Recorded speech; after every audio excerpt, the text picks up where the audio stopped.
नमस्कार, मैं श्वेता और आप देख रहे हैं न्यूज फाउंडेशन। 2024 लोकसभा चुनाव का बिगुल फूंक दिया गया है। हर पार्टी अपने स्तर से तैयारियों में लग चुकी है। आरजेडी, जदयू, बीजेपी, कांग्रेस या फिर कहा जाए एनडीए गठबंधन और इंडिया अलायंस अपनी तैयारियों में लग चुका है। आखिरकार राजद ने इतना बड़ा फैसला क्यों लिया है?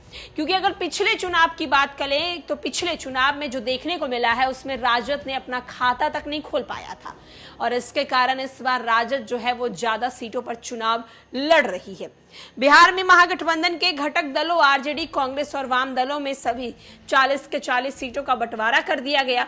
इसके मुताबिक 2019 के लोकसभा चुनाव की तुलना में इस बार 2024 में 7 अधिक सीटों पर लालू यादव की पार्टी चुनाव लड़ेगी। पिछले लोकसभा चुनाव में 19 सीटों पर आरजेडी ने उम्मीदवार उतारे थे, जबकि इस बार 26 सीटों पर आरजेडी ने अपने कैंडिडेट चुनावी मैदान में उतारेंगे। पिछली बार की तुलना इसमें आरजेडी की 3 सीटें सहयोगी दलों के पास चली गई है, जबकि 10 नई सीटें उन्हें हासिल की है।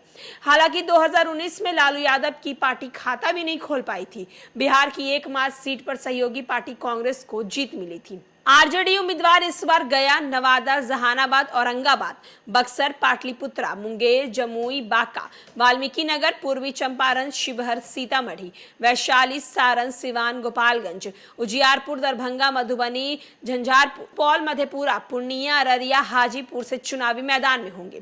पिछली बार लालू तेजस्वी यादव की पार्टी ने शिवहर, सीतामढ़ी, झंझारपुर, अररिया, मधेपुरा, दरभंगा, वैशाली, गोपालगंज, सिवान, महाराजगंज, सारण, हाजीपुर, भागलपुर, बांका, पाटलिपुत्रा, बक्सर, जहानाबाद, नवादा, मधुबनी और बेगूसराय में चुनाव में अपने उम्मीदवार उतारे थे।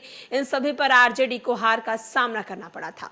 2019 के लोकसभा में आरजेडी के पास रही 3 सीटें महागठबंधन के घटक दलों के पास चली गई है। इनमें से महाराजगंज, भागलपुर कांग्रेस के पास है तो बेगूसराय सीपीआई को दे दी गई है।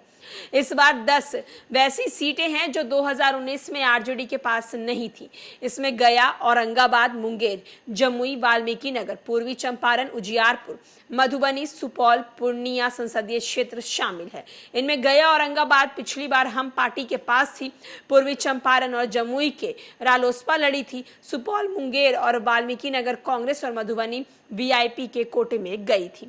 तो आप देख सकते हैं कि इस बार आरजेडी ने जो सीटों का बंटवारा किया है महागठबंधन में, उसमें 7 सीट जो है वो आरजेडी के कोटे में ज्यादा गई है। जहां अगर 2019 लोकसभा चुनाव की बात करें तो 2019 लोकसभा चुनाव में आरजेडी ने अपना खाता तक नहीं खोला था।